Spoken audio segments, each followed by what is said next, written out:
Uh, a very good afternoon, everyone. I'm Dr. Deepa Bhat. I am a professor of anatomy and genetic counselor at JSS Medical College Hospital, Mysore, and I am also coordinator for Rare Disease Care Coordination Center of Organization for Rare Disease India. It gives, and I'm very much grateful for ORDI for organizing these education series from eminent geneticists and several specialists related to rare diseases. So with this, I'm really excited. We don't need any introduction for Dr. Ashwin Dalal, who is a very renowned figure across India. So, but still, as a formality, I would like to speak few words about him. That is, he's a gold medalist in MBBS and he has MD Pediatrics from Goa Medical College and DM Genetics, Medical Genetics from SGPGI Lucknow. Currently, he is a staff scientist and head of diagnostic division at CDFD Hyderabad.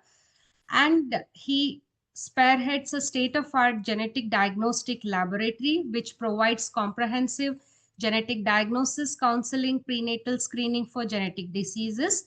And he has played a pivotal role in establishing Department of Medical Genetics at Nizam Institute of Medical Sciences, Hyderabad, and also serving as adjunct visiting professor at Department of Medical Genetics, Kastuba Medical College, Manipur. He is a prolific researcher who has authored more than 177 papers in esteemed national and international journal, focusing on identifying novel gene for single gene disorder and molecular analysis of genetic diseases. He is recognized for his expertise, who has served in various task forces for government bodies, including DBT, ICMR, DST, Ministry of Health and Family Welfare. And his career reflects his profound dedication for advancing medical genetics and improving healthcare outcomes on a global scale. So I think this introduction is really very brief, but we would like to listen to you, sir. So we have here Dr. Ashwin Dalal, who will be speaking on the topic Indian Genomics Landscape, where we are and what the future holds. Over to you, sir. Thank you. Thank you, Dr. Deepa. And I'll share my screen. So is it visible? Yes, sir.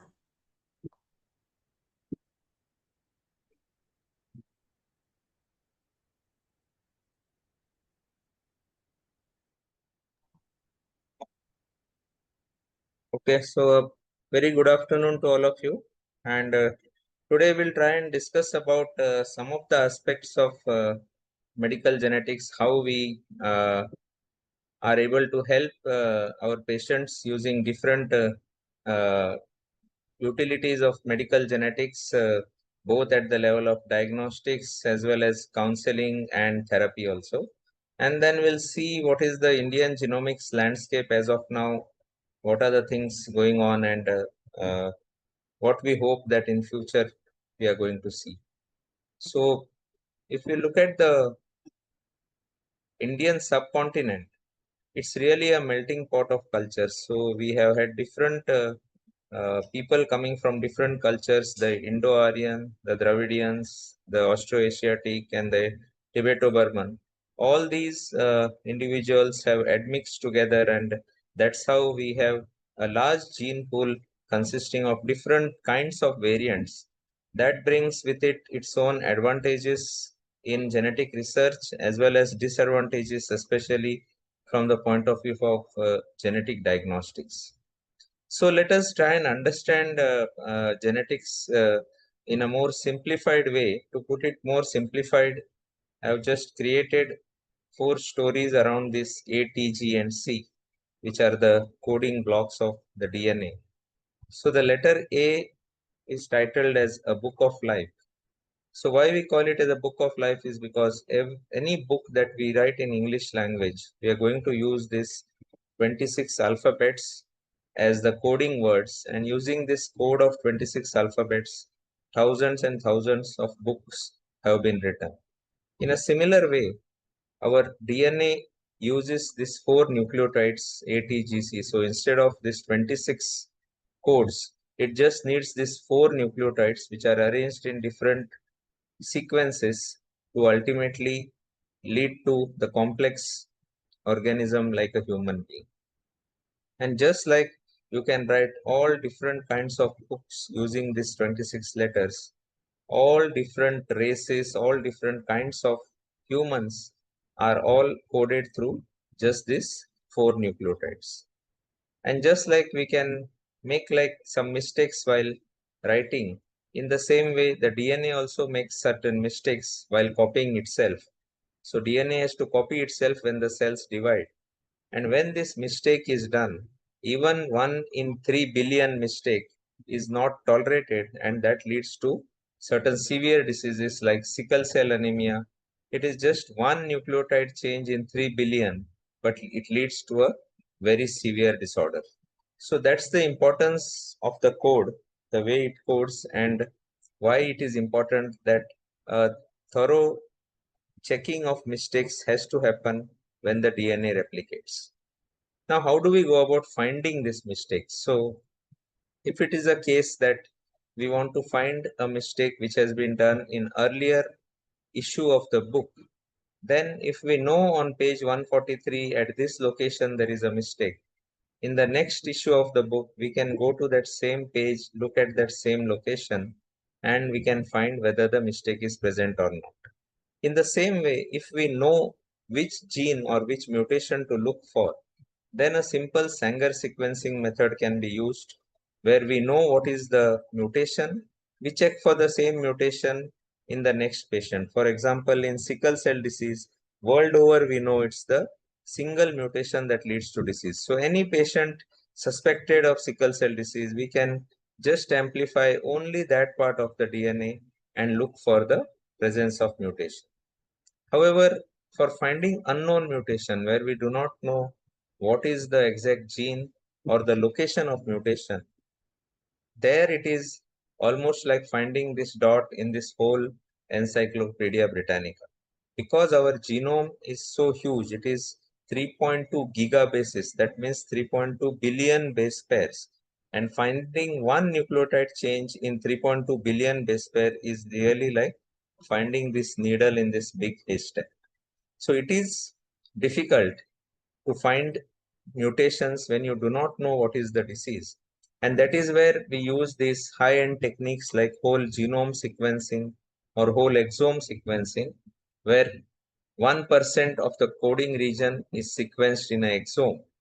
Why exome is better than genome is because it is 1% of genome, so it is a lot more cheaper, and you get about 22,000 variants in an exome as opposed to about 22 lakh variants in a genome. So the analysis is much easier, and we know that more than 85% of the variants that are disease causing are present in the exome. So only 15% extra variants are going to be there in the genome, which we are going to miss.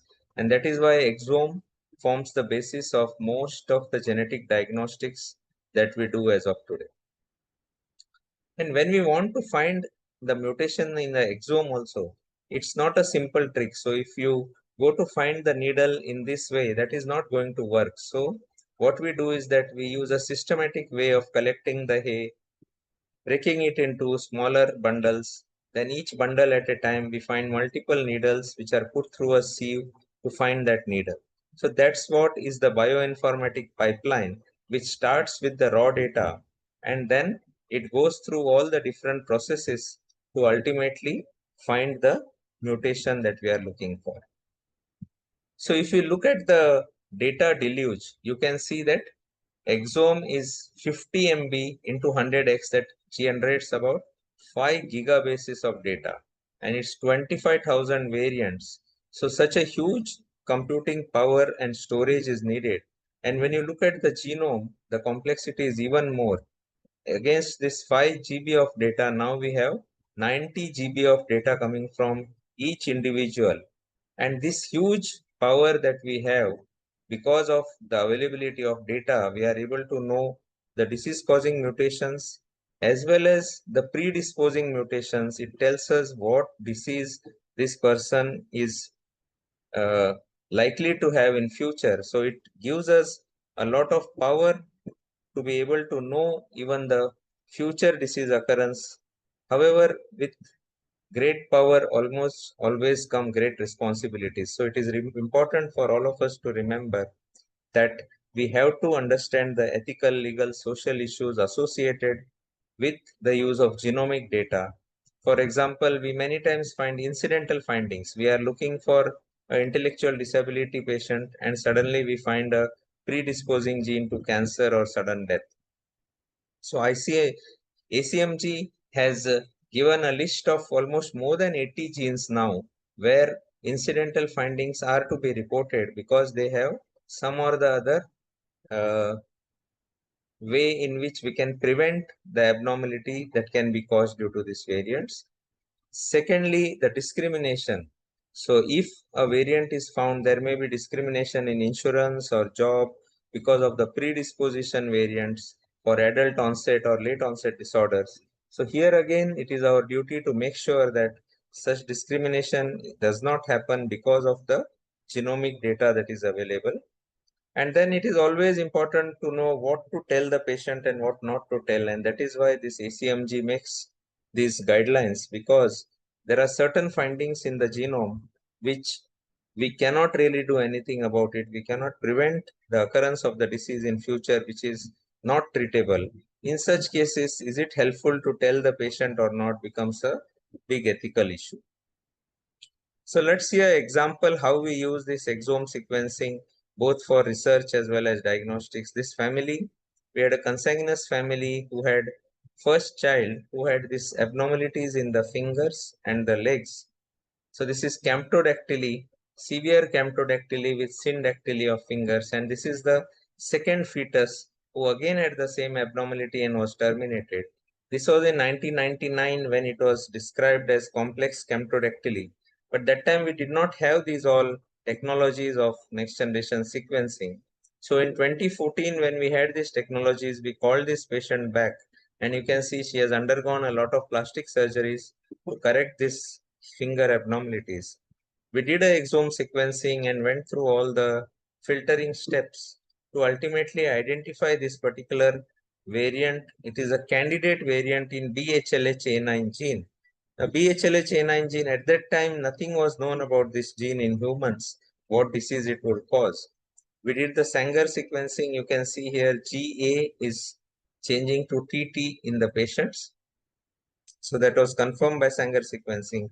Now we went ahead and saw what was the phenotype in the mouse model of the knockout. And you can see here, the mouse model shows very similar phenotype as found in the human, the syndactyly, the camptodactyly. And the expression was present only in the hands and feet, which again goes in favor of this. And then when we looked at the literature, we could see that the mutation, point mutation in this gene leads to this oligodactyly. Only 4 fingers are present in these patients. And duplication of this gene leads to ectrodactyly, that means separation of the fingers. And this was a different phenotype that we had found in our patient, again because of mutation in the same gene. So this is how novel genes are described, where we identify a newly associated gene with a phenotype. And many more such genes are getting described every month. 1 or 2 new gene gets described. However, out of 19,500 genes that we have in our cells, we know diseases only for about 7,500 or 8,000. So a large number of genes still we don't know what disease they cause, and that forms part of the research to identify these genes. So NGS, because of the drastic decrease in cost, it has great utility in molecular oncology to identify the familial cancer syndromes and also the somatic mutations which alter the treatment, and also in identification of pathogenetic organisms in microbiology, especially in outbreak investigations or antimicrobial resistance. So a lot of applications of NGS into medical practice that we are seeing. So that brings us to the next letter G. And this next letter G tells us about this Goldsmith's dilemma, how goldsmith looks at the purity of the gold and how the geneticist look at the same way. So if you look at all these ornaments here, they all look almost the same. So it does not matter to us much. But for a goldsmith, it's going to matter because he's going to pay for this particular ornament. So it's very important for him to know whether this is a real gold or a fake gold. So what is he going to do when he is presented with this? First of all, he's going to do a visual observation, or he's going to use some instrument like a carat meter, or ultimately the final evidence he will get is after melting the gold, he will know how much pure it is. This is the same dilemma that a geneticist faces when you find a variant in an exome or a genome, whether it is a mutation or a disease causing mutation or a polymorphism. So that is a very important decision that needs to be taken, because based on this decision, we are going to do treatment or prenatal diagnosis. So how do we go about? Just like the goldsmith uses different techniques to find whether it is real or fake, the scientists also use different techniques to differentiate between a polymorphism and a disease causing variant. So let us see with the example here. So this is a 5-year-old male who came to us with joint contractures, normal IQ. You can see the coarse facies. There was corneal clouding. There's dysostosis multiplex on the X-rays, and his enzyme assay was deficient for allyl sulfatase B. So overall, with all these evidences, we have the clinical evidence that this is mucopolysaccharidosis type 6. The next evidence is the molecular characterization. So we sequenced this ARSB gene and we found that there is a amino acid change at 53 position, but this is a novel amino acid change. So now we need to decide whether this is a disease causing variant or not. So for that, first we are going to do the in silico characterization. That means we are going to use different tools that have been developed which use different evidences like protein structure or the protein chemistry to predict whether this variant is likely to be disease causing or not. So that is one evidence that we use.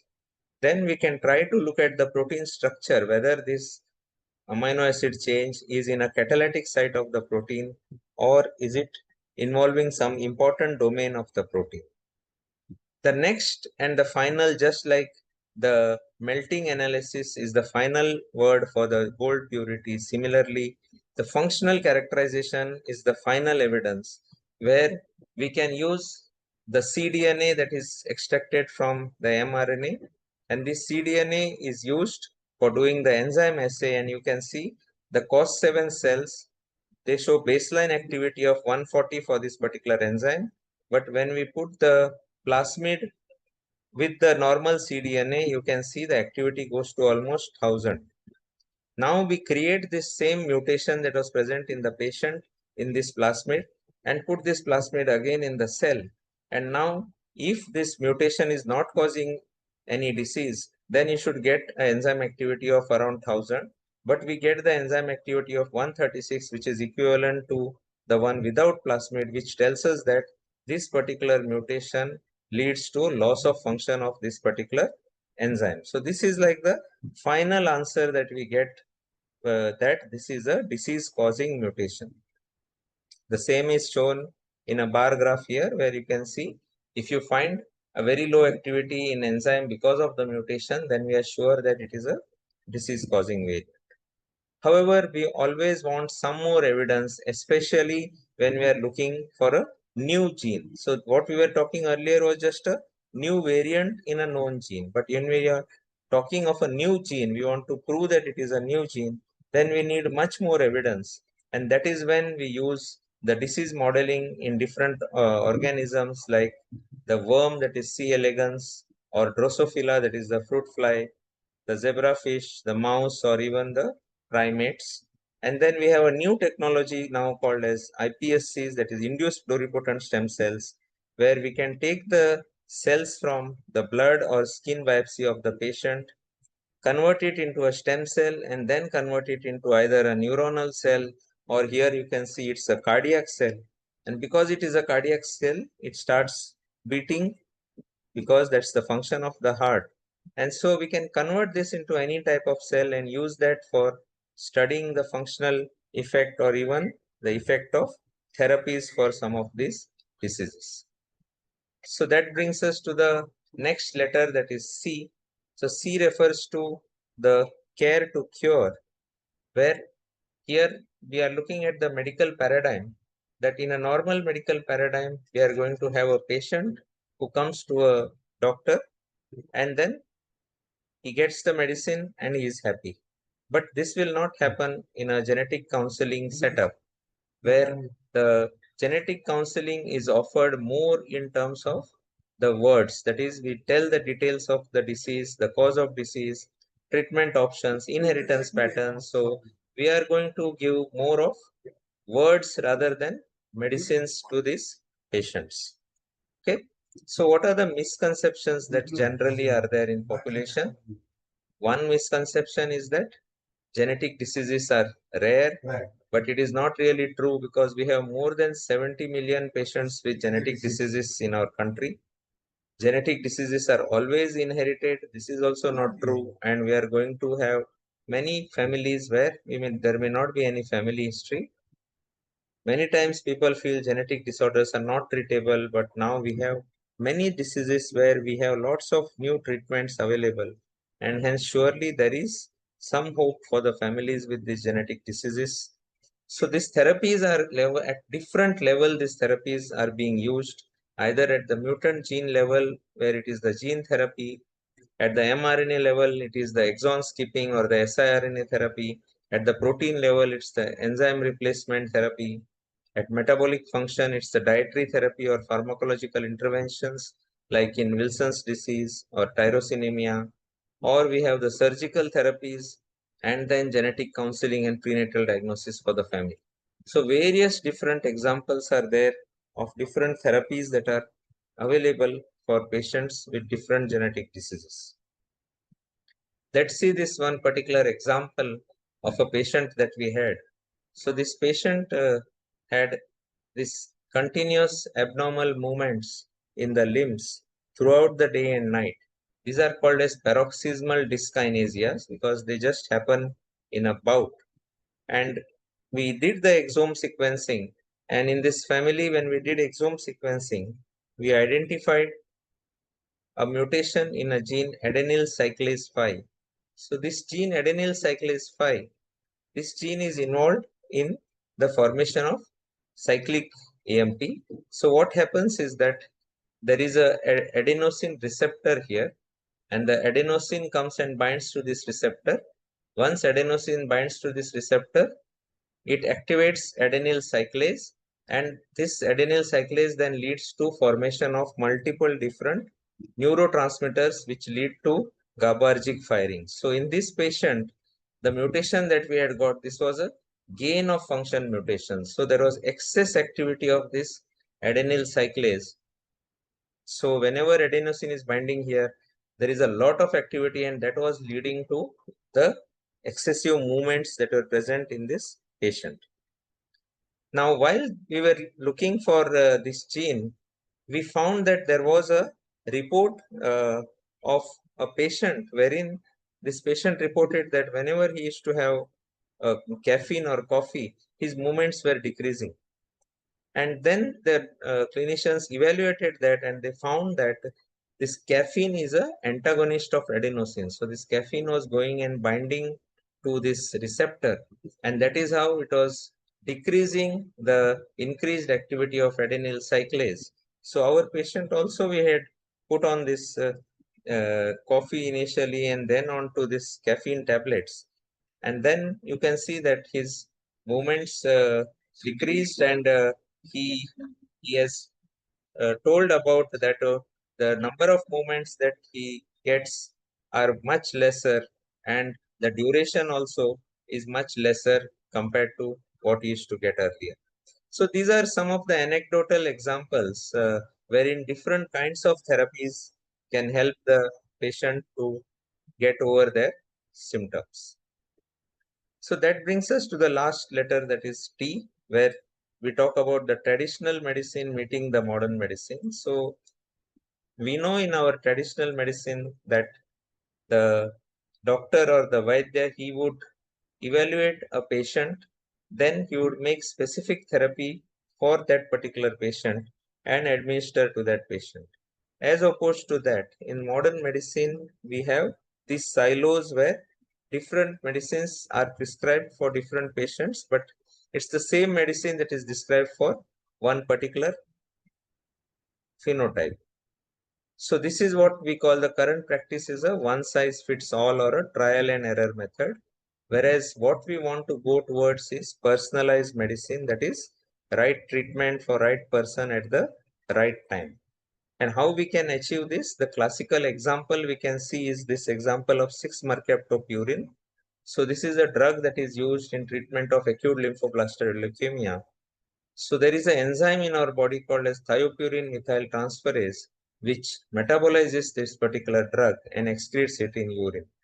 Now, among the 100 individuals that are given this therapy, about 11% of the individuals seen in yellow here, they have intermediate activity of this enzyme. So they are not able to metabolize the drug. And so these people are going to get a lot of side effects of this drug. And this one person in red, he has no detectable activity of the enzyme. And hence this person is going to die because this drug was given and not because of the disease. So now if we are able to detect this 11 persons and give them a low dose, and this one person we do not give this drug, then all 100 persons can benefit. And that is what is the field of pharmacogenetics or pharmacogenomics, where we use certain tests to identify which individual is susceptible or able to respond to a particular drug. And this is true with almost all drugs that we prescribe, whether it is anti-hypertension, heart failure, antidepressants, or anti-cholesterol drugs, that we know that all patients do not respond to the drug in the same way. And that is why the reactive medical care at present, where we have a diagnosis followed by a drug selection. If the drug does not use, we switch the drug, So the patient remains in disease for a long time. As opposed to that, with personalized medicine, we can have a test which can tell us which is the right drug to give to that individual. And that's how we can have the patient in disease for less time. Or if we can predict that he will develop a particular disease in future, and if we can put some preventive measures, then you can totally prevent the disease from occurring. So that is what we are aiming for, or what we hope that will come in future. And already we have these examples of specific tests that are done before administering particular drug in a individual, and more are going to come in future as our knowledge increases. So in future of medicine, we can expect that at the birth of the baby, we would have the whole genome, the metabolome, and the proteins sequenced, and this information available on a chip or a card, which can be presented to the clinician whenever the patient visits a doctor, so that the clinician knows what are the different drugs to which this person is susceptible to, or which drugs is going to respond to. And so in future, we hope that there would be something like a genetic horoscope instead of the normal horoscope that we have. So we already have some of the companies who provide this kind of a testing. This is still in its infancy. We still need to learn much more to be able to predict in a better way. But surely we are going to come across this in future. So whether it's a hope or a hype, we will know about it in future.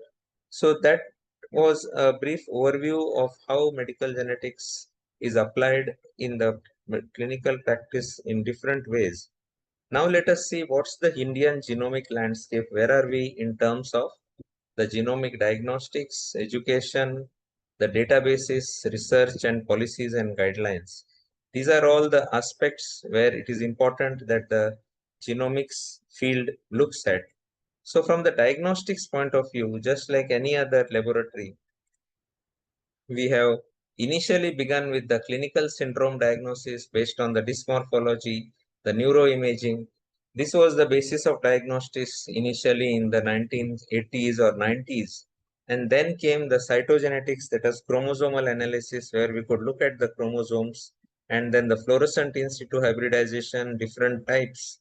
And then we had the microarray, which could look at deletion duplications at much lower, lower size or high resolution. Similarly, at the molecular level, we had the PCR, then Sanger sequencing, TP-PCR, MLPA, and now the next generation sequencing.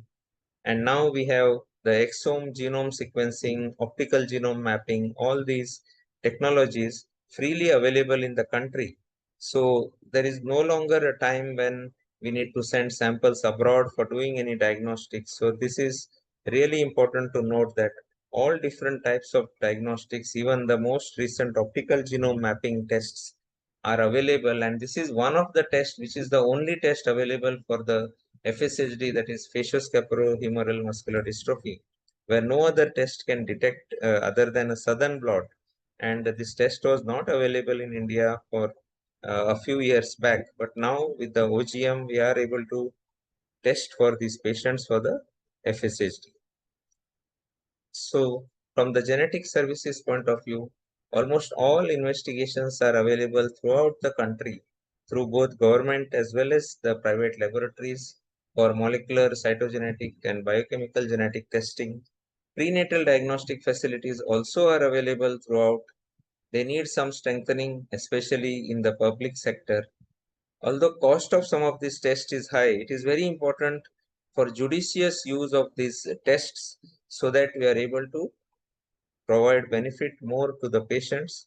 Early diagnosis becomes important, especially because we want to avoid the complications. And there is a need for centers with comprehensive facilities who can provide diagnosis, therapy, as well as the quality assurance and regulations need to work hand in hand with the latest developments. From the genetics education point of view, we have a large number of different education initiatives. The important being the DM program or the DRNB program in medical genetics. That's a 3-year training course. We have short courses like the ICMR courses in medical genetics. We have genetic clinics, which is a 3-monthly publication of the Society for Indian Academy of Medical Genetics. There are monthly telemedicine meetings which are happening for almost last 12 to 13 years on second Wednesday of every month. We have the DBT Umeed program. This is the unique methods in management of inherited disorders, wherein the Department of Biotechnology is establishing almost 100 centers across the country for genetic diagnostics. And we have this Gene Top, which was a online free educational tool made with 57 lectures, uh, which is freely available for anyone who would like to make use of. Similarly, we have the MSc Genetic Counseling and other genetic counseling programs, which help in creation of genetic counseling workforce, which works together with the clinicians for better delivery of the genetic services. So this Gene Top program is again a flagship program for online training in medical genetics.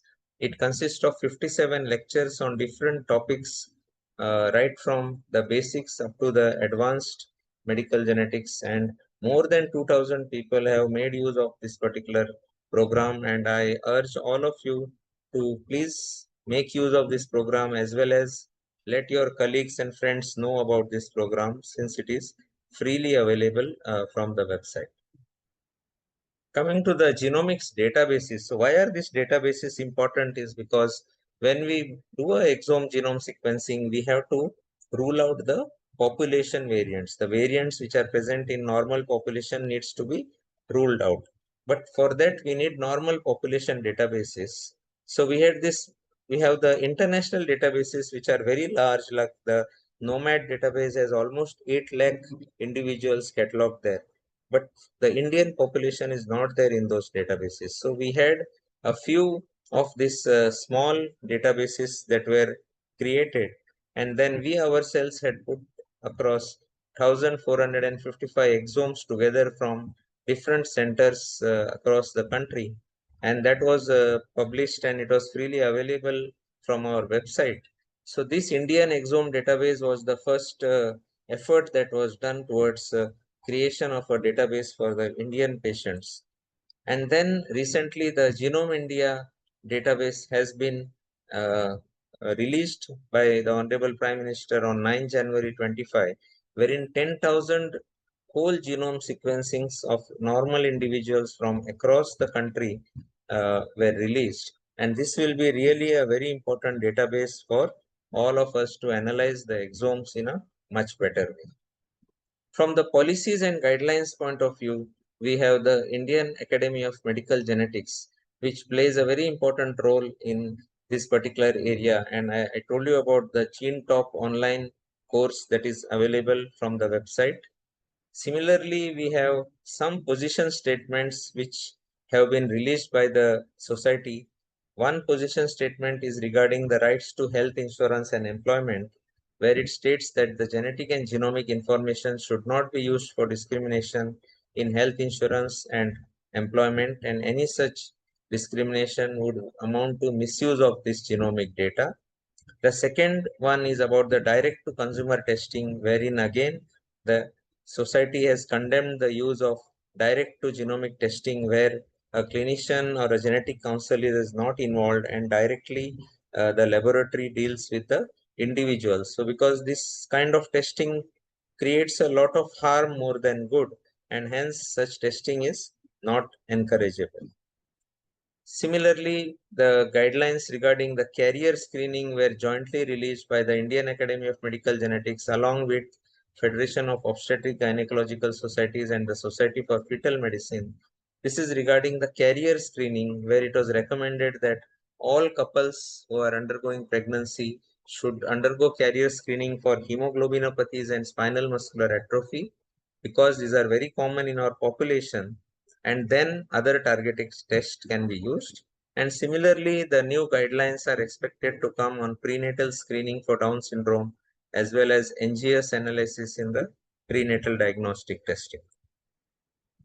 Coming to the genomics research, a lot of research has happened in past, and Department of Biotechnology and ICMR fund a lot of this research, and one of them is this mission program in pediatric rare genetic disorders that we are involved in at our institute, where more than 16 centers across the country, they are recruiting patients with different undiagnosed rare diseases, and we undertake exome genome sequencing for these patients, counsel the family if we found a variant, create a database of all the variants that are identified. We use different models to do the functional assays for these variants, and some amount of lentiviral gene correction efforts are also going on, and awareness programs about these rare genetic disorders. So we have a large collection of both the basic scientists as well as the clinicians working together, and all clinicians throughout the country are welcome to contribute their cases which are undiagnosed after an exome to this mission program, wherein the testing would be done free for these patients, and if we end up getting a novel gene or something, then that is really going to help the family as well as the scientific community in general.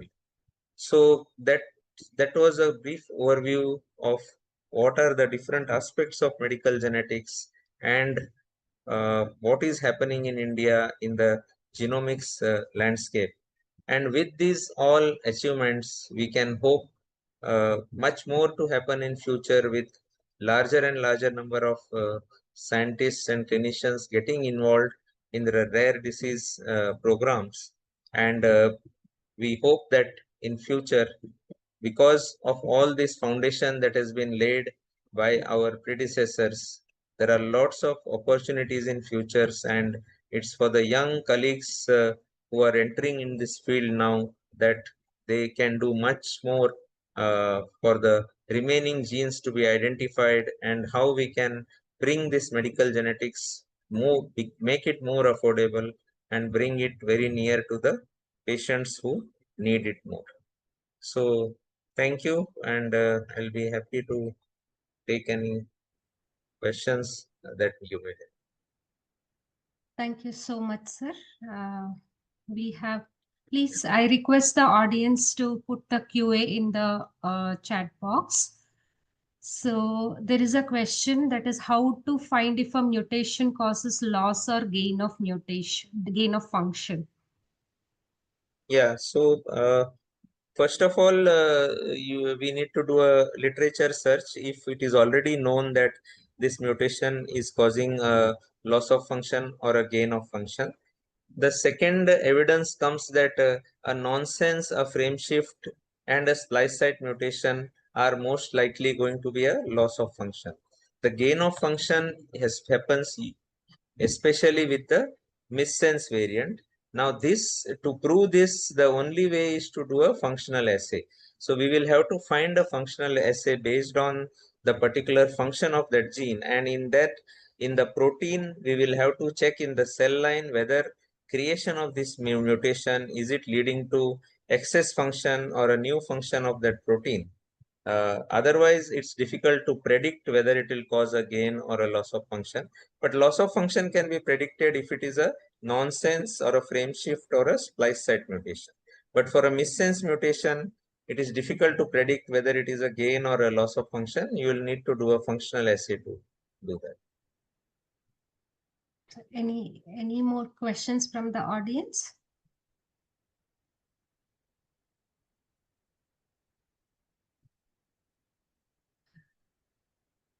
Sir, I have a question. Many of these facilities now, whether it is genomic studies, are available at the metro level.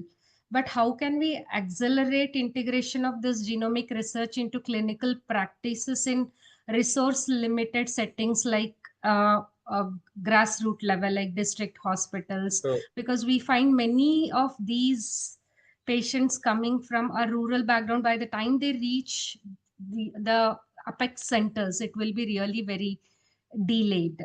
yeah, so that is a problem, especially for such a huge country like India. And keeping that in mind, I told you about the DBT Ummeed program. So this is a program which is started by Department of Biotechnology. Under this program, they are trying to establish diagnostic labs at medical colleges, especially in the district level. So as of now, 30 such labs have been sanctioned, and by next year, they expect that at least 100 labs would be commissioned. Apart from that, we have the medical research units in the medical colleges which are being funded by ICMR. So these are different ways in which the government is trying to take it to the periphery where at least the basic testing needs to be done. And then because DNA is very stable, it is always possible to transport these samples across. And sometimes finances can be a constraint, but many ways are there in which, because there are a lot of research projects going on, that wherever there is a financial constraint, we can try to do these tests under a research basis, especially if the phenotype is different or something. Then those can also be taken up. So that is one of the ways in this mission program that we are conducting. We are happy to include any patient is uh, who has undergone the basic investigations like maybe a karyotype or a microarray or a Sanger sequencing or a exome sequencing, and they are negative for all those. Such patients, you are welcome to include in the mission program, wherein an online entry of the phenotype is done and the patient samples can be sent across. So anyone can recruit these patients. If you are having any such patients, you can just put a mail across and we'll send you the SOPs, the standard operating procedures, how to recruit a patient. And you can go ahead in recruiting a patient. We don't want to do diagnostics under this. It is more for the research. So it has to be an undiagnosed patient where routine testing did not give any diagnostics. So once the sample is sent, what would be the time expected until we hear something So, from? yeah, because in research, you can really not be sure that so what we do is that in usually the exome sequencing or the genome gets done in about 2 to 3 months. So at the end of 2 to 3 months, if we are not able to find anything, it's an ongoing process. But we issue a no variant identified report to the patient so that the patient gets something in return. but we continue doing this test. Sometimes we have been able to identify something almost after 1 year or 1.5 years of getting the sample. So research is a continuous process. We cannot really say that we will get a particular variant in 1 month, 2 months. That is more, TAT is more applicable to the diagnostic test. But usually we issue a no variant identified report so that the patient gets something in return for whatever samples they have given. Thank you, sir. In continuation of the first question, the audience have asked, like, could you give, explain with some example on gain of function, which is very common? Yeah, so the most common gain of function example is achondroplasia. Achondroplasia is a gain of function mutation. It's a missense mutation. So what happens in achondroplasia? There is a receptor called as tyrosine receptor.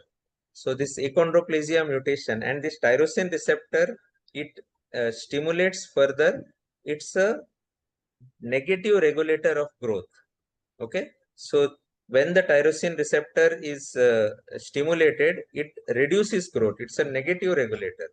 Now, when this achondroplasia mutation happens in this tyrosine receptor, that is the FGFR3, the fibroblast growth factor receptor 3, when mutation happens, it leads to further reduction in growth because it is a negative regulator. It's a gain of function of a negative side. So you get less growth and that leads to achondroplasia. So the classical example of gain of function, a common one is achondroplasia, but you have many such more examples where gain of function is known. Yes, thank you, sir. Other than undiagnosed cases to refer for your mission, are there any more criteria after this? No specific criteria. We want a good phenotype. So we don't prefer to get patients with just seizures or just intellectual disability, because there it is going to be difficult to identify a novel gene or something. The ultimate aim is to identify a novel gene. So if it is a syndromic case where there is intellectual disability with some congenital anomaly, any such case, you are welcome to send and we can take it up. So we don't want a case which is like a mild autism or a mild intellectual disability without any other features, because there the possibility of finding something becomes very less. Yes, thank you, sir. The next question is why newborn screening is still not universal? What is the role of gynecologist in high-risk family? Is better if reference confirmation lab in government is set up? So yeah, that's true. Newborn screening world over, it is there in so many countries and not there in so many countries. India still has not been able to go for universal newborn screening. Probably funds is one of the issue. We keep on talking to the ministry. This has to happen through Ministry of Health. So we keep talking to them, but again, health is a state subject. So some states have already started, like Kerala and Goa. They are already doing the newborn screening. But each state maybe has to start their own because it's a state subject. Like even in United States, every state has its own newborn screening program. And the role of gynecologist, especially in high risk pregnancy, is mainly to try and see what kind of disease that we are dealing with, especially high risk from the rare disease point of view. I'm saying that it is important for them to see whether the proband diagnosis is available prenatal, whether it can be done or not to do prenatal when there is a variant of uncertain significance. So these are all things to be kept in mind by a gynecologist when dealing with a patient.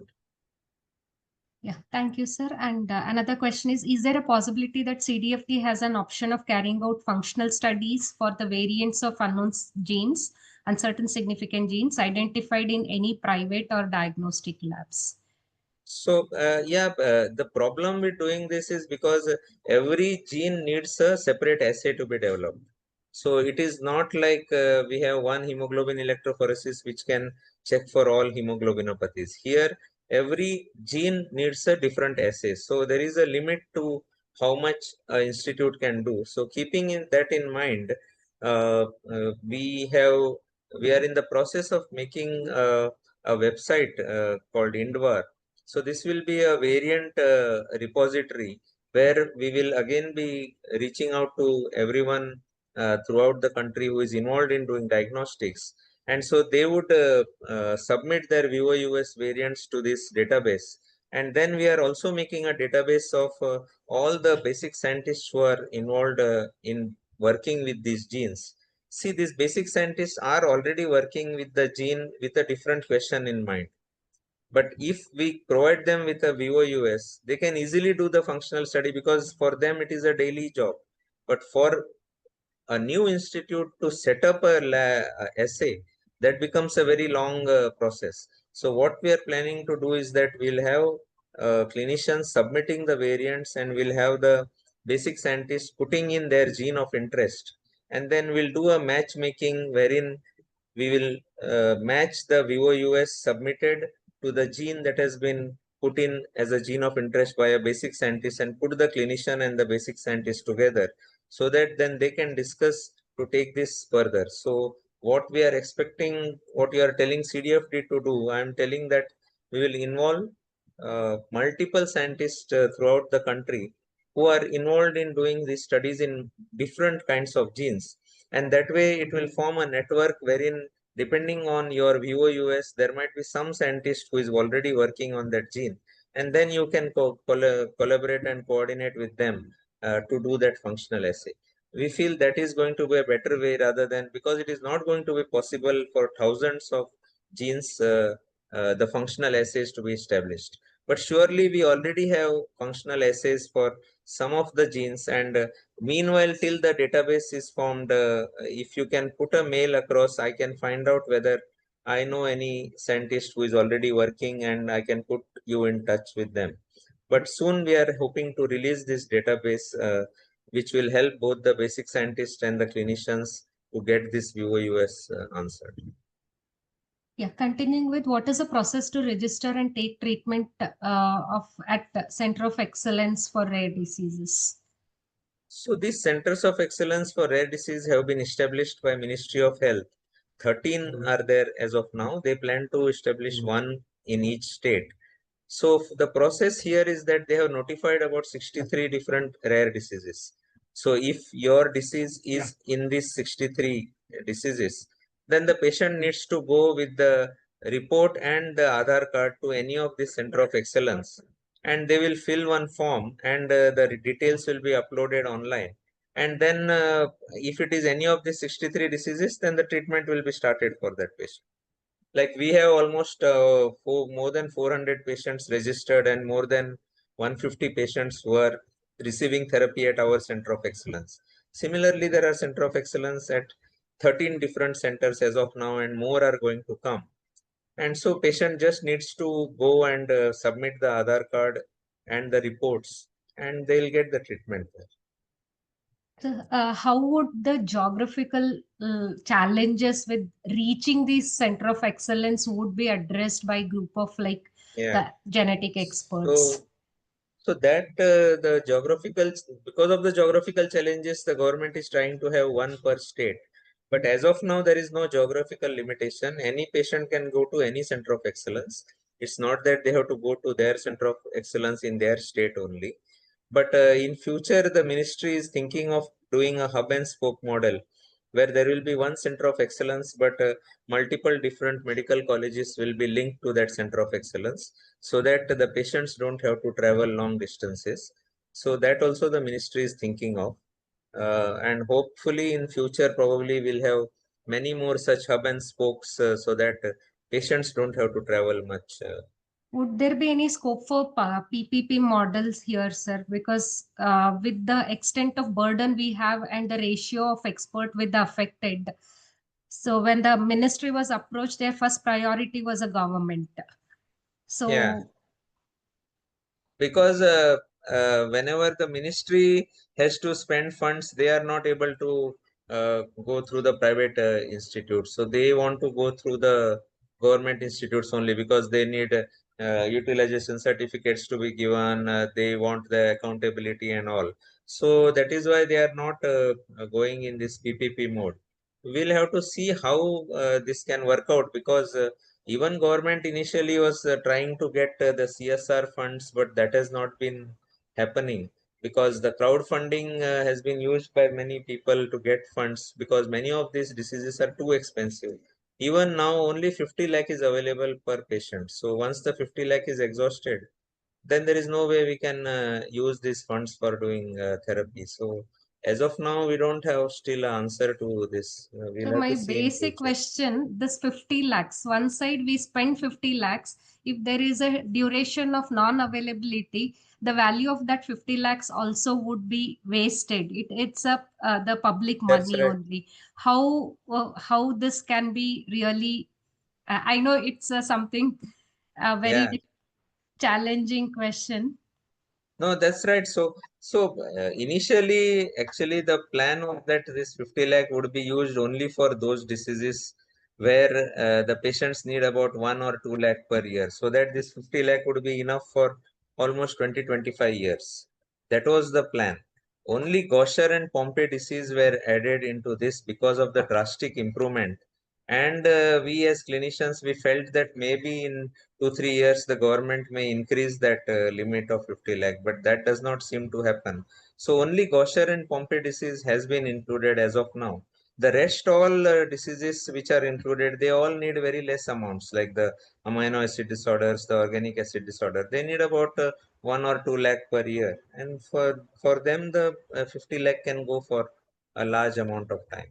So it's only these group 3 disorders wherein there is a problem coming. And so that's why we have taken conscious decision of not including SMA or any other disorders where we are not going to be able to continue.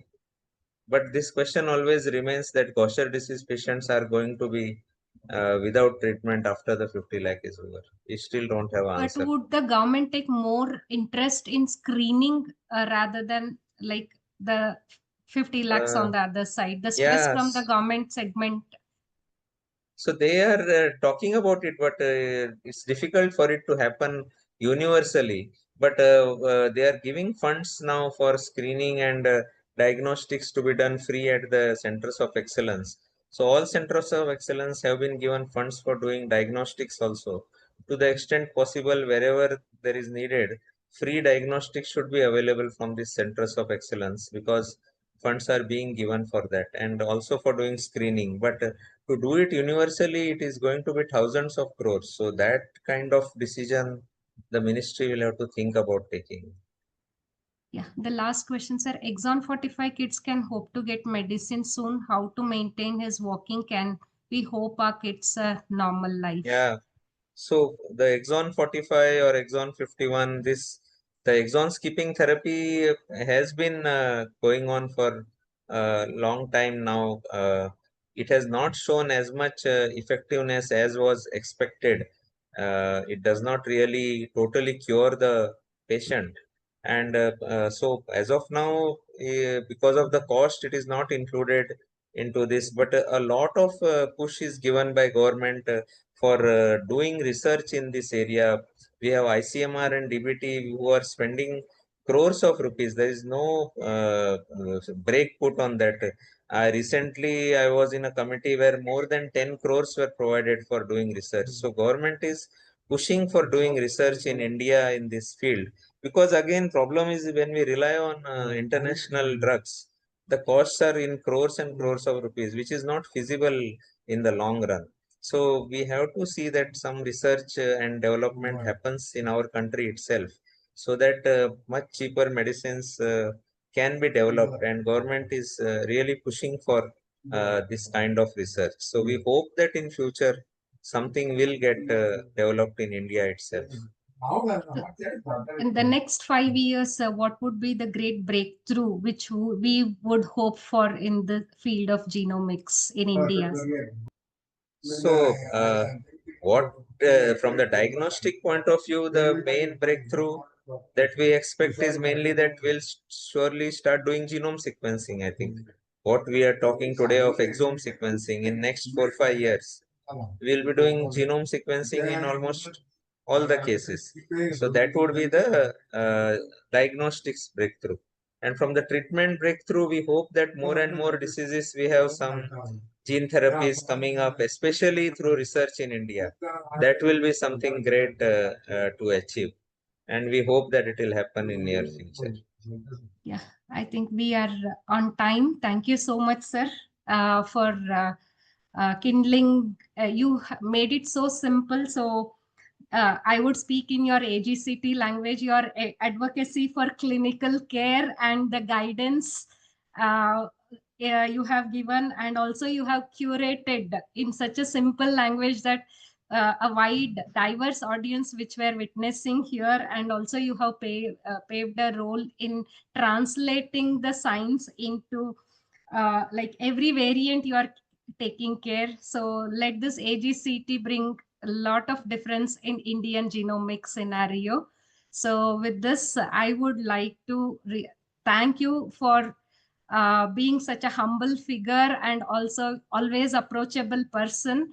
And I thank on behalf of Organization for Rare Disease India. We are also eager to learn a lot of so many clinical scenarios as well as diagnostic experiences of you, which will be a knowledge for young interested researchers, clinicians, genetic counselors, and geneticists. So thank you so much for sparing your valuable time and being with ORDI. Thank you so much, sir. Thank you. Thank you. And thank you, Shravya and ORDI, for organizing these talks. It's really interesting. I've seen all the topics till now. So hope you continue this in future too. Thank you. Yeah. Thank you, sir. Bye.